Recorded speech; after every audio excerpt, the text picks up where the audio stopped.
Welcome to Wrestling with Heart, a podcast looking at pro wrestlers giving back to their community.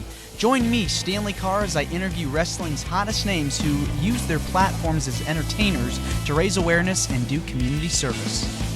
Hello and welcome to another edition of Wrestling with Heart. This is the show where we talk with professional wrestlers and professional wrestling personalities about their lives in and outside of the ring, as well as doing acts of charity work, community service, volunteering, and spreading positivity. We're always about the positive vibes here on the show.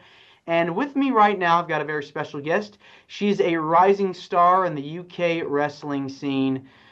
Pleased to welcome the one and only Lana Rae. Welcome to Wrestling with Heart. Hiya, thank you so much for having me. It means a lot. Yes, it's my pleasure. So, talk to me about your childhood and where are you from?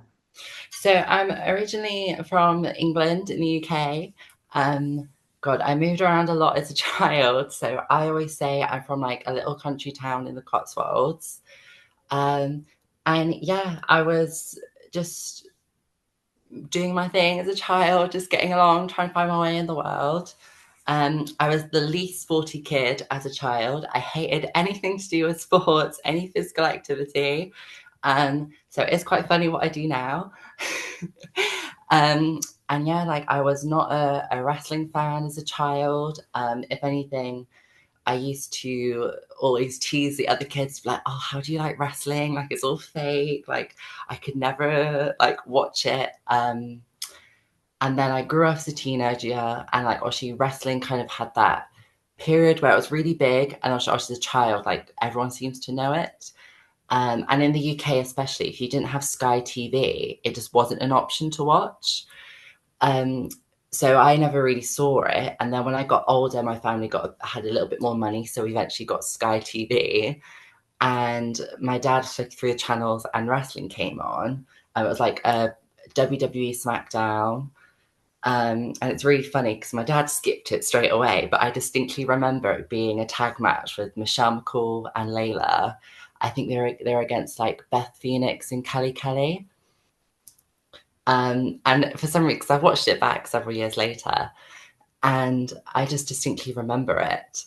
And then he flicked through it like, "Oh, you won't like that, like you hate it, blah blah blah." um, and then it was only in my teenage years when I actually started watching wrestling that I just fell in love. And yeah, I've just been like addicted to it ever since. It's like a bug. It's like a drug. You know, you get bitten by that bug. You get onto it real quickly. I mean, it's unbelievable. Oh, I was up till like 6 a.m. just watching what I could on YouTube of like the women's wrestling, and it was like the Bella twins, and oh, they're my favorites. And like it was just all the Divas era, and I was just suckered in, and I just had to constantly watch it. I came downstairs the next morning, and my dad was like, "Why are you looking at WWE?" And I was like, "I need to find all the women's episodes that I can find." Like not really knowing much about it, thinking they would have a bit more time. No. So I would be going through like SmackDowns and fast forwarding them, and they'd be like, "There's no women on this one, not bothered. No women on this one, not bothered." So yeah, I sort of was suck it in, and then I just grew up loving it. And then I was horrendously teased for loving wrestling. So it came back around on me. Karma was like, "Now it's your turn." Because I was just obsessed. I did the Bella Twins B in like a woodwork shop that we did. We had to create like this specific box around something we loved. And so, yeah, that was like my childhood, really. I was forced into all sports. So I did like cricket is a big thing in England. I don't know how big it is in America, but in the UK, everyone loves cricket. So I had that, hated it. My dad was a football coach at one point and got involved in that, and I hated it.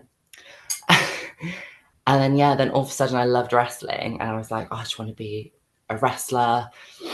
And I don't know, it's really difficult because I think unless you know of things to do, like where to train, no idea how you start.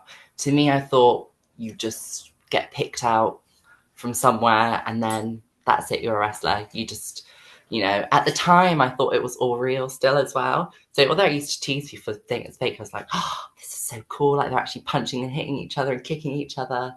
As you tell, I had a lot of I was quite not an angry kid, but I was like, oh, I did love a good little bit of violence, like a bit of video games where you could like punch and hit each other. Loved it. And I love my Mortal Kombat. I think that's what started it as well.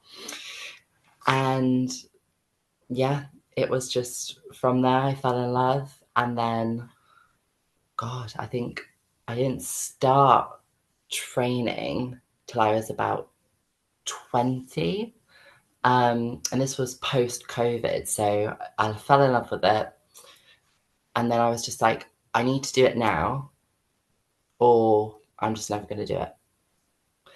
So I looked up schools in my area and which ones were where. And really, it was even like Googling schools was really difficult. And I didn't know any wrestlers. So, like, I wasn't in any online forums or anything. It was just following them on Instagram. And then I never saw any wrestling, like indie wrestling shows in the UK. So, knew literally nothing about it. I joined one school and I just fell in love. And I was just like, either I'm going to hate it and never want to do it again.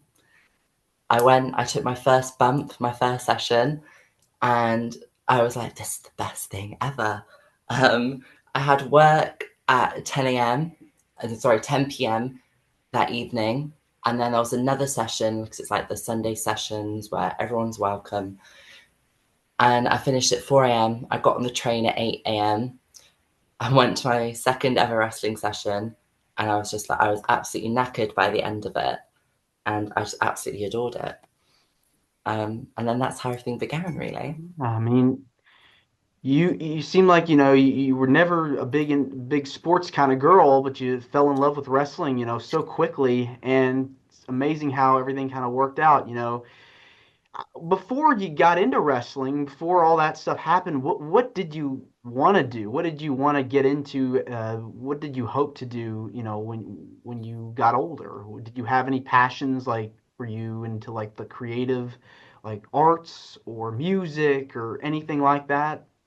Yeah, so when I was younger, I was obsessed with like acting and music. I was such a creative kid that I think I would literally just spend time on my own and just play with like Lego. And I would just put a movie on in the background and I would just sit on my own, build like Lego, have like loads of different storylines. And oh, it was like EastEnders, honestly. I think some of the storylines I created for like my Lego characters. And then obviously me and my sister, we had loads of like Bratz dolls, and we were very blessed that we had them. And then we'd have those, and we were just constantly playing with each other, playing with those, coming up with storylines. When I was younger, I wanted to be a fashion designer. That was my thing. I loved clothes. I loved fashion. I would literally look at all the magazines my mum had. I would just sit there and I'd be like, I don't like this dress. I don't like this. I hate this. Or I'd be like, I want to wear this.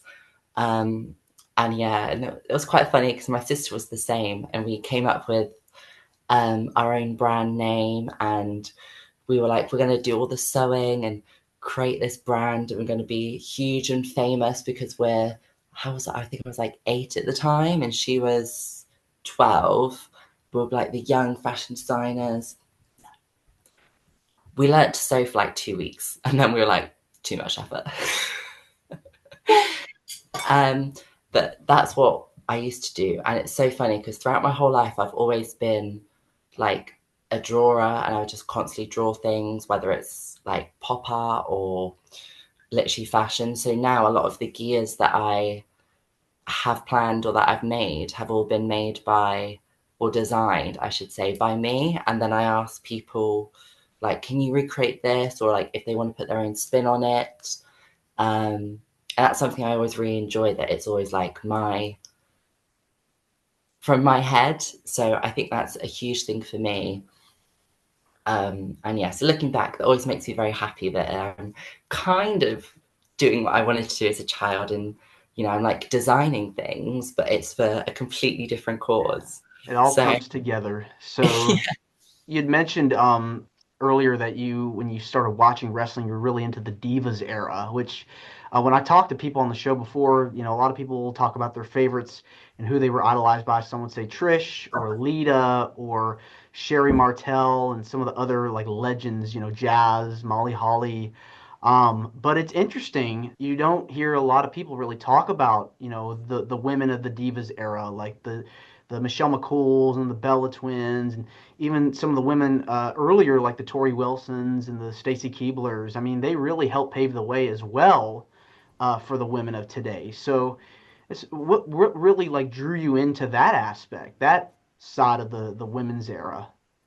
Oh, 100%. I agree with you there. Like for me, it was just they had so much charisma, and they had 3 minutes, including entrances, to go out there and show people this is who I am, this is my character, um, and this is I can wrestle and do this.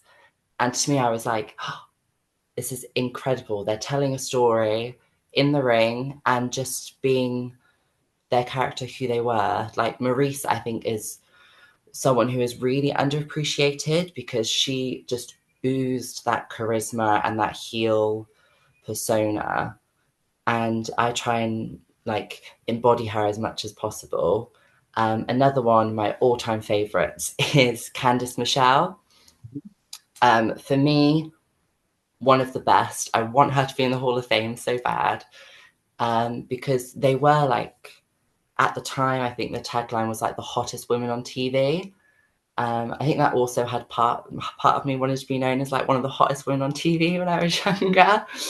And they were like, all of them were absolutely stunning and beautiful and gorgeous. And then they could like fight and they could go for it. And they were so athletic, and just watching them was just, I was just blown away. I was like, that's what I want to be. I want to be someone that you may not think can go and like may not go in the ring at the time, but like, you know, someone that you don't think is so powerful, but when you see them, you're like, oh my God, she is something. Like, I want to know her. And I think that's what separates the Divas era from a lot of other wrestling eras for women, is you see them and you're like, I need to know who this person is.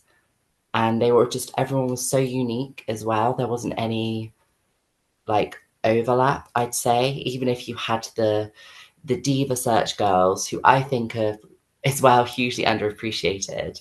Um, they were all still just themselves, but like amplified. And for me, I think that was just top tier wrestling.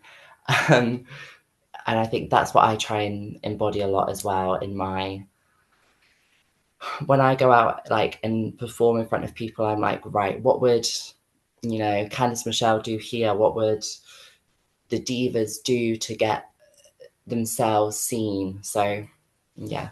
Yeah, it's definitely like an interesting take on it. It's a different take on it because you don't realize that they come up with these characters and it's like, oh my gosh, what's next? You know, what comes Mm-hmm. after this? So it's definitely something to, you know, check out and watch and see what happens. So you start training it at in your early 20s. Um, Talk to me about wrestling school. What was your experience like? Because when I've talked to people on the show, it really is intense to be able to go in and take those bumps. Oh yeah, so my first set of training sessions were very difficult. I had done like a bit of gym and like the occasional at-home workouts during COVID. So I had like an okay cardio, but then when you get into wrestling, it's so much more. You got to, you know, you got to lift people, and then you've got to run, and then you've got to jump, and you've got to at the same time sell what you're doing, or like be like, "Ow, this really hurts," and act, and you've got to think. And I was just so blown up by all of it. I had bruises all down my arm. Running the ropes is the worst for me because I wear, that was bad, but I wear like quite little outfits in the ring. And so, like, literally, if I run it a certain way or I accidentally run it wrong, as I say, I'll just have like a huge mark on my back, and everyone's like, oh, what have you done? And I'm like, it's okay. I do wrestling. Like, no one's hitting me or anything. But it was so intense. And it can also be really difficult, I think, if I struggled a lot because I was such a big women's wrestling fan that they would say things like, we're doing what Bret Hart used to do, or doing Stone Cold Steve Austin used to do this. And I'd literally look at them and go, huh? Like, who are these people? And then I got a bit more educated. I was like, okay, if I need to take this seriously, I need to learn a bit more. But it was very intense. And I think it's difficult because you have people who trained there for like 20 years, they've been doing it, and they come from a different place of, this is how it used to be. And it was very like the boys' locker room, like rib people. If you're late, you do 100 squats. And so it's very difficult in my first school. And then I got injured. For the first time, I broke my collarbone. And then I came back, and then I moved to a different school that I'm at now, New Wave Wrestling in Wales. I went there, and it was just so different. It was so like uplifting. We want everyone to have fun, and that was the main thing for me. Like every session, it was serious. You know, you're not there like, oh, let's just get the mats out and do what we want to do, which I had it a couple of sessions before. It was, this is what we're doing, this is how we're going to do it, but we're going to keep it fun. And, you know, you're nice and you're respectful to everyone. You pair up with someone. All the advanced people on shows would go for the new people. So I was paired up with like loads of people on shows in the UK, which is brilliant because it helps the advanced people see how to work with new people, and then it helps the new people learn, oh, this is how they do it, like so they're moving like this, how can I do that? I think that's a key. But oh my god, it's still intense. In the UK, it's either at the moment super duper hot, and so we're just sweating away. And then, or in the winter, it's really cold and you're like freezing, and you're in like a little unit in a random like warehouse, just like, okay, I need to get in the ring and run the ropes. And then you're still cold and your breath is like hurting to breathe because it's so cold. But it's the best. I think training is one of my favorite parts of it because you're constantly learning, and you know, I don't think anyone is particularly professional unless they do it like on a major scale, is my personal opinion, because I think you're just constantly learning. Like when you're on shows, you're going to learn this crowd reacts like this. This move's not really that good. Let me get rid of it. Whereas in like the training school, it's very much try it. Just see what you do. You know, oh, you can't do that move that you wanted to do. Okay, well, we'll give you something else that's similar or more your style. And yeah, it's just one of my favorite parts. Have you gotten any pieces of advice from your trainers that you've been able to apply and are still able to apply today? Definitely to have fun with everything. When I first started, I used to be really hard on myself. I was very much sort of, I can't do this anymore. Like I would just stop the session. I would go cry in my friend's car. I'd be like, I've done awful. And I wouldn't see how far I've come. And so as they always say to me now, have fun. Oh, well, you like bashed heads with someone. Like, of course you're going to do that. You're not going to be perfect throughout everything. And then another one was just look back at where you started and see how far you've come. I think it's huge and you can apply it to everything in life. Is literally when you first start wrestling, you don't know what you're doing. You don't know how to take a bump. You might have watched some videos online, but you don't know how to actually do it until you get in there. I look back at when I first went to wrestling and I was very not sure of myself. Like I knew what I wanted to do, but I wasn't sure on how I'd get there and how to do it. And now I'm like, I know what I want to do. I'm doing what I want to do. And it's just those little things of just every time I do something new, it's a new goal and something that past me wouldn't have been able to do. And that just, it makes my heart really happy. Because yeah, I just wouldn't, 20-year-old me wouldn't think what 23-year-old me is able to do now. And that's just one of the things I think, yeah, The little things, it's it's, those details that you're kind of yeah, putting in to make that match or whatever you're into, work, when you're yeah. wrestling. Those little details, I think they help so much. Now, so far, I know you started as a valet working with a tag team. Let's talk about that. Oh my God, yeah. So I started technically originally as a valet from my friend Nadia Sapphire when I went to Vegas 2 years ago. And that was my big, I'd broken my collarbone again. And that was my big moment to be like, let's go out to Vegas at this like convention.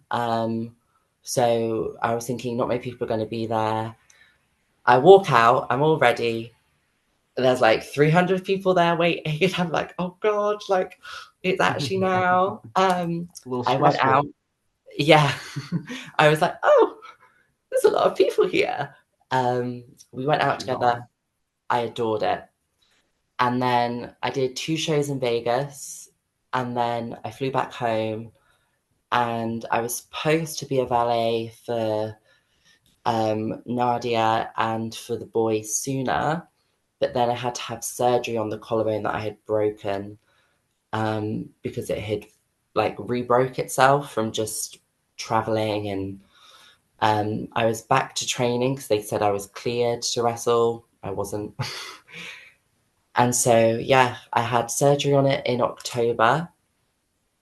And that was difficult because I just couldn't do anything. I'd gained a load of weight from not being able to gym. And then I came back in February as a valet for the boys. And that was just, I like to think of it as like just a click moment. Um, it just seemed to work. Like everything seemed to fall into place. I had like this outfit plan that I wanted to wear for a return. I wore it for the first time at the Blockbusters, this like pink bodysuit. And then I had the boys were in pink and we just got along previously. And it just worked and we just clicked. And I just thought, I actually love this. And it's quite funny because all my favorites, they were valets or they were in trios. And so I was like, right, this is my diva moment. Like, let's go out there. Let's be a traditional manager. Because at the time I couldn't wrestle. So it was a full on, like, do not hit me. Do not touch me. Like, don't move me. Don't ask me to do anything. So it was very old school heel role, which was what I fell in love with and valued. And then I just continued with, Yeah, I mean, you get those influences, you start, putting your own spin on it. And I mean, I'd imagine, coming through the curtain, getting that ovation or getting that pop from the crowd. I mean, there's no better feeling like that at all. What has been your favorite part about being a valet? I think it's just, I don't know how to say it. It's just being with the boys. Like we're really good friends outside of just valeting. And so I just love coming up with ideas for things, for promos, for photos. Like we just have fun with it. We're serious about it, but we also, we're wrestlers. Like, let's do something a bit silly. Like, what would like get us noticed, but what would also be like a funny inside joke that we do. And just being with them is just so much fun and something that I want to continue now I can wrestle. I want to do like tag matches with the mixed gender tags. We've got some fun things planned that I want to do with them.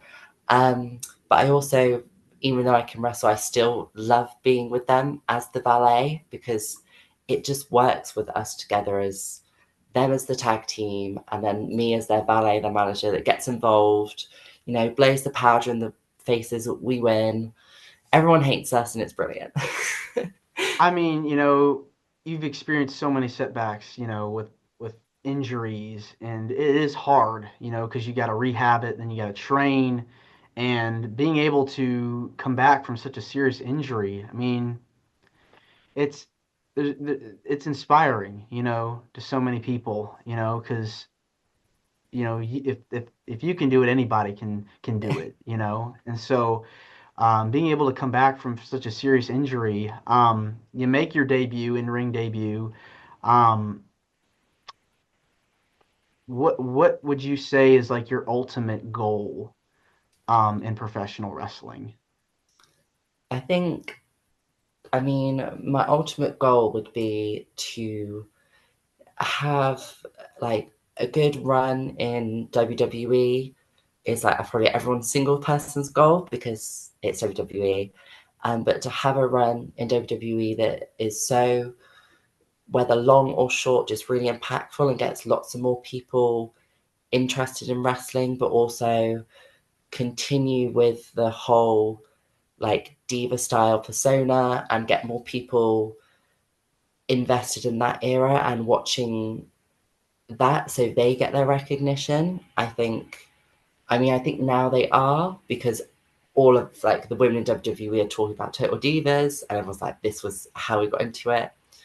But I say that's definitely the big thing, is to be in WWE, have my dream come true, and then also just do it for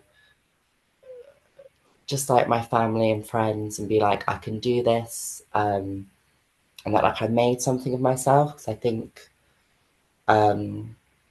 yeah, so I had a big moment for me with my debut was had my dad, um, who recently passed away, and he passed away like a couple of days before I made that debut, and he was really excited to watch me and hoped to see me go to WWE and like do some amazing things. So sadly, he can't now in person, so I So won't be able to see sorry. him in the crowd, which is a bit heartbreaking for me.